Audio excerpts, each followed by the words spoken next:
بسم اللہ الرحمن الرحیم۔ کسی نے کیا خوب کہا ہے، وہ چھوٹے سے چھوٹا کام جسے ہمیشہ کیا جائے اس بڑے کام سے بہتر ہے جسے اکتا کر چھوڑ دیا جائے۔ عزیز طلباء، امید ہے آپ بخیریت ہوں گے۔ آج ہم سبق اسلام میں گداگری کی مذمت پڑھیں گے، لیکن اس سے پہلے اس سبق کے مصنف مولانا الطاف حسین حالی کے حالات زندگی اور ادبی خدمات کا بھی مختصر تعارف کریں گے، کیونکہ یہ بھی ہماری نصاب کا لازمی حصہ ہے۔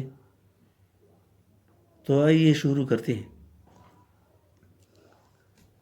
الطاف حسین حالی،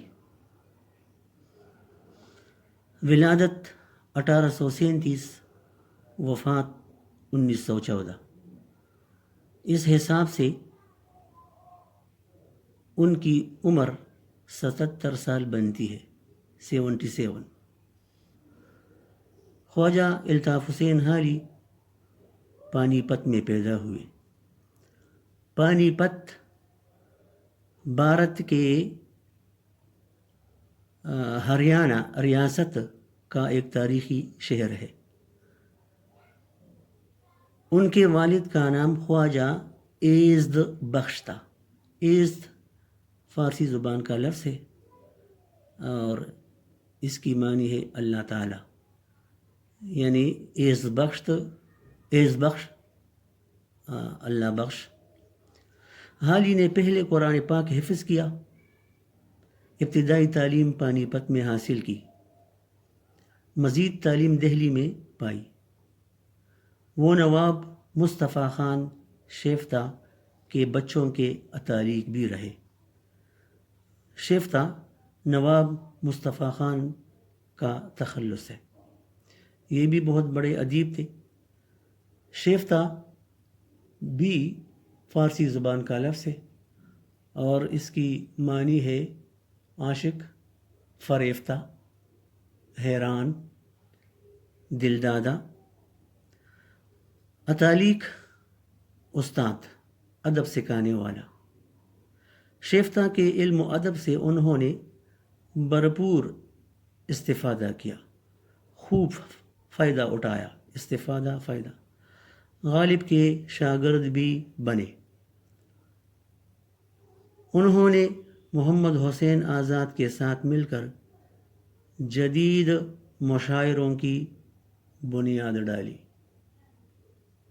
حالی سر سید کی اصلاحی تحریک سے بہت متاثر ہوئے اور ان کے سرگرم رکن بھی بن گئے۔ سر سید کی فرمائش پر، کہنے پر، انہوں نے اپنی مشہور نظم مد جزر اسلام لکھی، جو مسدس حالی کے نام سے مشہور ہوئی۔ مد جزر کے معنی ہے اتار چڑھاؤ، نفع نقصان، اونچ نیچ، جو مسدس حالی کے نام سے مشہور ہوئی، اور یہ نظم بعد میں مسدس حالی کے نام سے مشہور ہوئی۔ مسدس جس نظم میں 6 مصروں کے اشعار ہوتے ہیں، اس نظم کو مسدس کہتے ہیں۔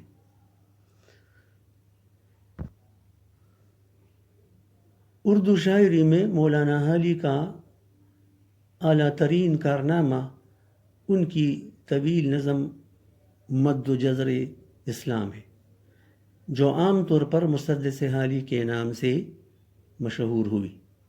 یہ نظم اس قدر مقبول ہوئی کہ اس نے مقبولیت کے اگلے پچھلے تمام ریکارڈ توڑ ڈالے۔ کہا جاتا ہے کہ کئی سال تک برصغیر کے طول و عرض میں جو کتاب قرآن کریم کے بعد سب سے زیادہ شائع ہوئی وہ مسدس حالی تھی، بقول سر سید احمد خان۔ بے شک میں اس کا محرک ہوا ہوں، یعنی اس کا ذریعہ بنا ہوں، یعنی میرے کہنے پر الطاف حسین حالی نے یہ نظم لکھی ہے، اور اس کو میں اپنے اعمال حسنہ میں سے سمجھتا ہوں کہ جب اللہ مجھ سے پوچھے گا کہ دنیا سے کیا لایا، میں کہوں گا کہ حالی سے مسدس سے حالی لکھوا کر لایا ہوں اور کچھ نہیں۔ حالی ایک ایسے ادیب ہیں، ادیب علم و ادب و لغت کا عالم، نظم و نثر اور ان کے متعلقات کا ماہر ادیب کہلاتا ہے، جنہیں قدرت نے بہت سی صلاحیتیں دے کر پیدا کیا تھا۔ وہ بیک وقت عمدہ نثر نگار، اعلی شاعر، با اعتبار سوانح نگار اور بہت بڑے نقاد ہیں۔ نثر کلام غیر موزوں نثر کہلاتا ہے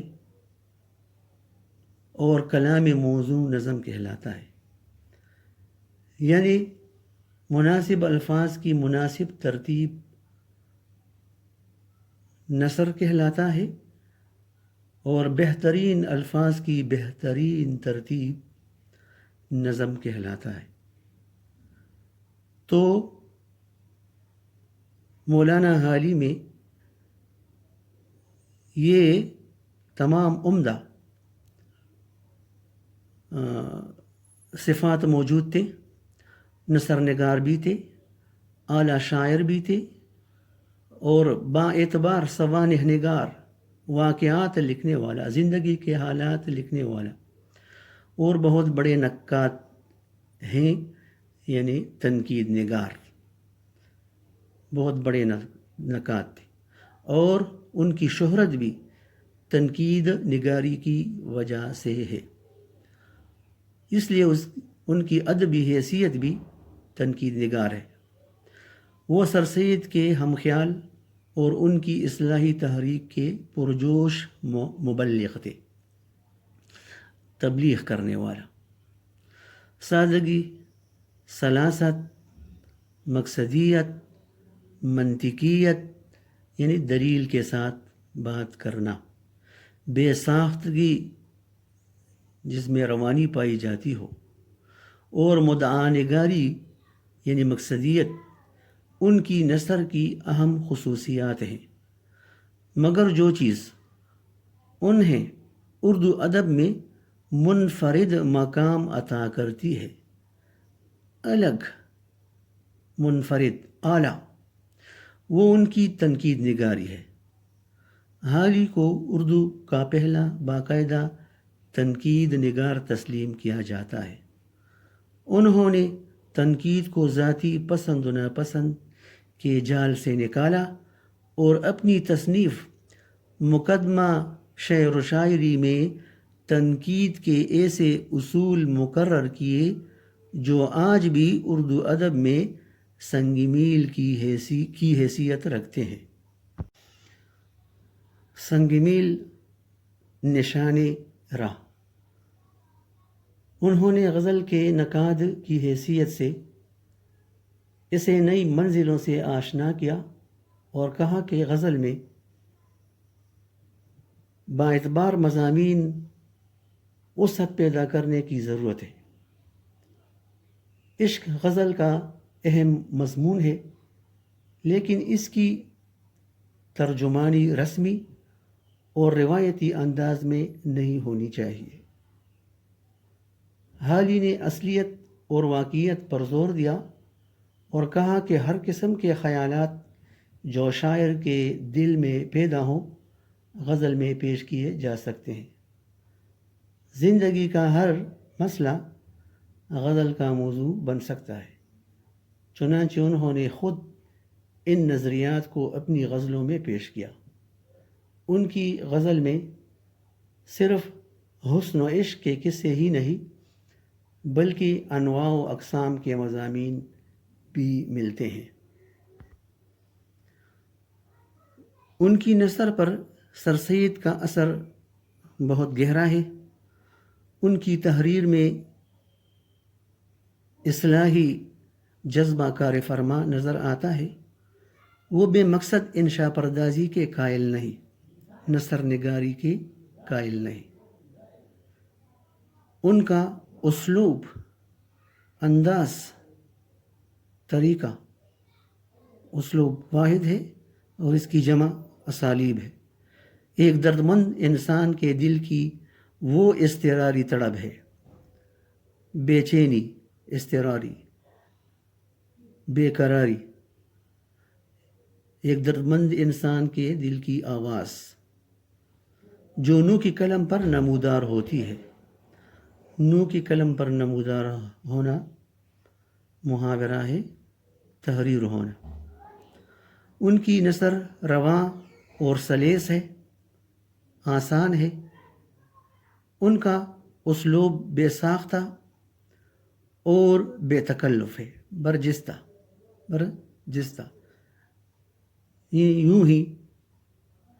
یوں ہی بے سوچ و بچار۔ وہ فطری انداز میں دل کی بات لکھتے جاتے ہیں۔ وہ دلائل اور شواہد بڑی خوبصورتی سے پیش کرتے ہیں۔ ان کی تحریر پر سنجیدگی اور متانت چھائی رہتی ہے۔ وہ زبان سے زیادہ مطلب پر توجہ دیتے ہیں۔ ان کی کوشش یہی ہوتی ہے کہ پڑھنے والا ان کی بات کو سمجھ جائے اور اس کی تہ تک پہنچ جائے۔ نثر ہو یا نظم، وہ حقیقت نگاری کے دامن کو نہیں چھوڑتے۔ یعنی فرضی باتیں، ہوائی طبائی باتیں وہ نہیں لکھتے، بلکہ اپنی نظم یا نثر میں جو بھی لکھتے ہیں وہ باتیں حقیقت پر مبنی ہوتی ہے۔ انہوں نے 1857 کے ہنگامے میں، افراتفری میں، جنگ میں، چونکہ مسلمانوں کی بربادی کے حالات دیکھے تھے، اس لیے مسلم معاشرے کی اصلاح کی خاطر سر سید کی تحریک میں شمولیت اختیار کی۔ مولانا حالی کے تصانیف حیات سعدی، حیات زندگی کو کہتے ہیں، سعدی شیخ سعدی رحمۃ اللہ علیہ، یادگار غالب، حیات جاوید ہمیشہ کی زندگی، مقدمہ شعر و شاعری، طبقات الارض اور دیوان حالی ان کی ایسی یادگار تصانیف ہیں جو انہیں شہرت دوام، ہمیشہ کی شہرت سے متصف رکھیں گی۔ عزیز طلباء، حالی جدید شاعری کے بانی ہیں۔ انہوں نے آزاد کے ساتھ مل کر، محمد حسین آزاد کے ساتھ مل کر جدید شاعری کو ترقی دی اور نظم کو نئے راستوں پر ڈال کر اس میں نئی امنگیں اور نئے ولولے پیدا کیے۔ نیز انہوں نے شعر کو آزادی، ترقی اور قومی فلاح کا ذریعہ بنا کر قومی شاعری کا نمونہ پیش کیا۔ انہوں نے اردو شاعری کا تصور بدل دیا۔ ان کے سوا کون کہہ سکتا تھا؟ گنہگار وہاں چھوٹ جائیں گے سارے، جہنم کو بھر دیں گے شاعر ہمارے، سخن پر ہمیں اپنے رونا پڑے گا، یہ دفتر کسی دن ڈبونا پڑے گا۔ عزیز طلباء، آج کے لیے اتنا ہی کافی ہے۔ اس سے آپ اپنے لیے معروضی سوالات خود بنائیں۔ طریقہ کار میں آپ کو پہلے سمجھا چکا ہوں۔ اپنا خیال رکھیے۔ اگلی نشست تک اللہ حافظ۔